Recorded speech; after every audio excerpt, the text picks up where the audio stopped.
So we're amongst friends here, right? Let's talk about how Pinnacles have a bad reputation.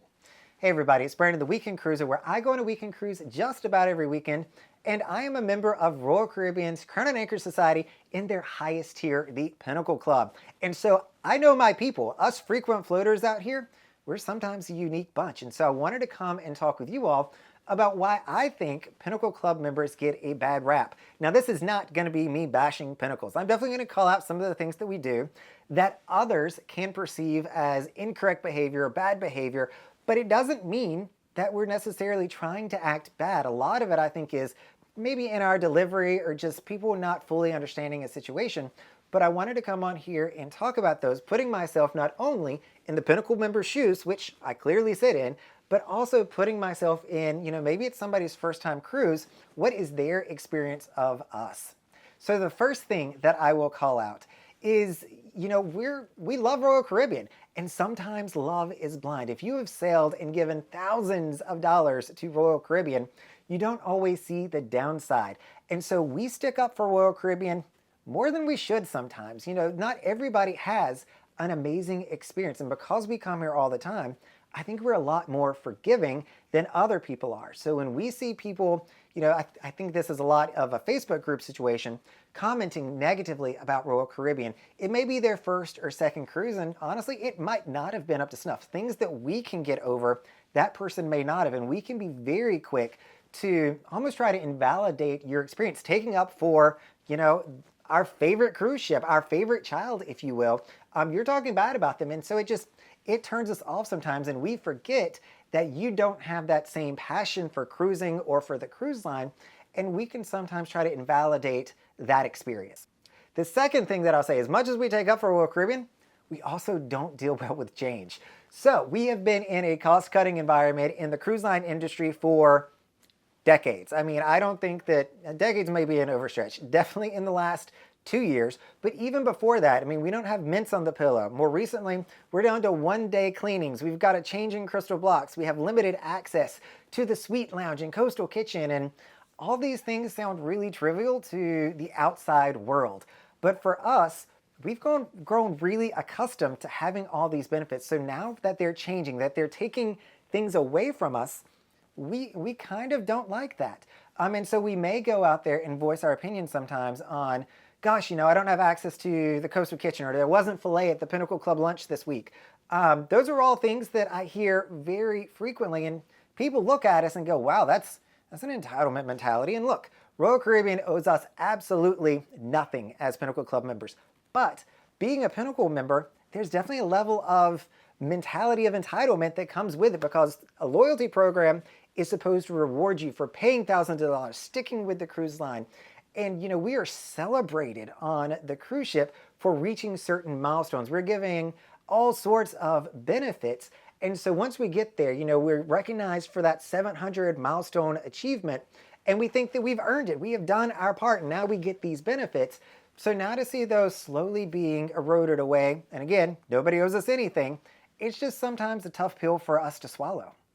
Another thing that we do is we'll call out inconsistencies when it comes to the cruise line. We have been on Royal Caribbean probably hundreds of times, hundreds of nights, that's for sure.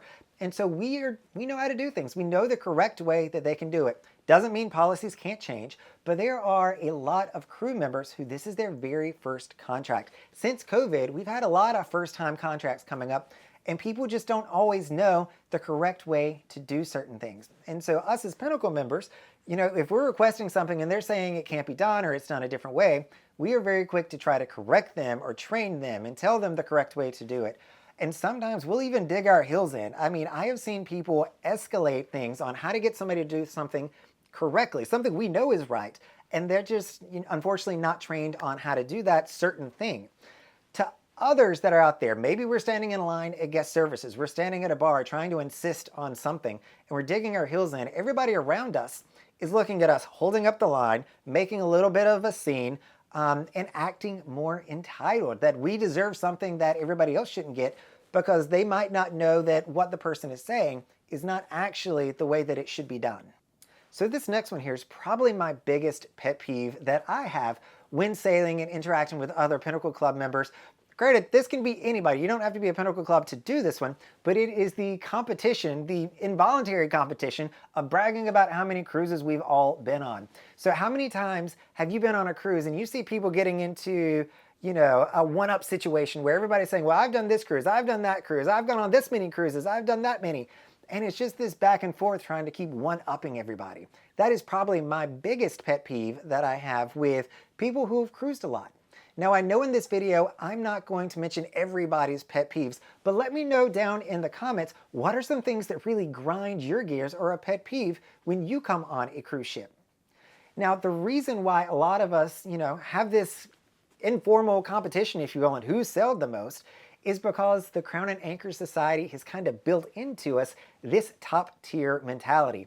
They have top tier programs that recognizes and rewards people for advancing in the levels, so much so that even on a lot of the sailings, they're going to recognize the top 3 cruisers for the amount of points that they have in the Crown and Anchor Society.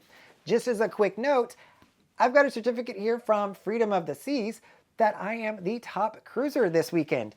I don't say that to be bragging, but it's things like that that, you know, I get this certificate, and did I mention it to a few of my friends? Absolutely. Not a wide audience, people part of the royal family that, you know, care. Number one, I didn't even know we did that on weekend sailings. It's the first time I've gotten it. But I did mention that. But it drives this behavior of, you know, there's an accomplishment, there's a reward, like I'm top cruiser, I've done something. When in reality, like I've just spent a crap ton of money to keep coming back to Royal Caribbean. The next thing is we love to flash our gold cards. And what I mean by gold card is our set sail card. So that's the thing they give us that we can charge all of our room accounts to and fees, uses for everything on the ship. This identifies a Pinnacle Club member as a Pinnacle Club member, that we are loyal to Royal. And it is not uncommon to see people flashing these bad boys. So some people wear them on their lanyards where they're prominently displayed. I've personally done this. Like if I'm at the bar or the nightclub and it's packed, like I'll turn the card so that the gold is prominently displayed, hoping that I get a quicker drink. It normally doesn't. Or if I'm requesting something, wherever it may be, guest services is probably the most common one. You'll see people just casually like slide their gold card onto the table. These are all things where we are absolutely trying to get special or preferential treatment. The reason we do this is because we're told from Royal Caribbean to show our gold badges or our gold set sail passes, or to show our gold pins that they give us so that we can be recognized for our staying loyal to Royal. They encourage this behavior on us saying, hey, I should be getting special treatment. The good news on this one is I think everybody on a cruise gets special treatment. Like, I don't know that a Pinnacle always gets more special treatment. Maybe that's the case for some folks, but I think we flash it more because we think we're going to get special treatment. But in reality, I feel like everybody's getting special treatment. The other thing that we do is, speaking of set sail passes and gold badges, is that gold pin. This is a controversial one.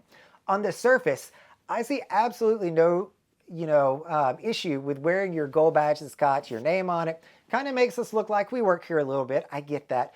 But we have earned it. Back to our entitlement mentality and Royal Caribbean telling us, well done, you've done such a great job. You have accomplished this. Here is a reward. You can now wear your pin so that we can recognize you. Our crew members can come up and thank you.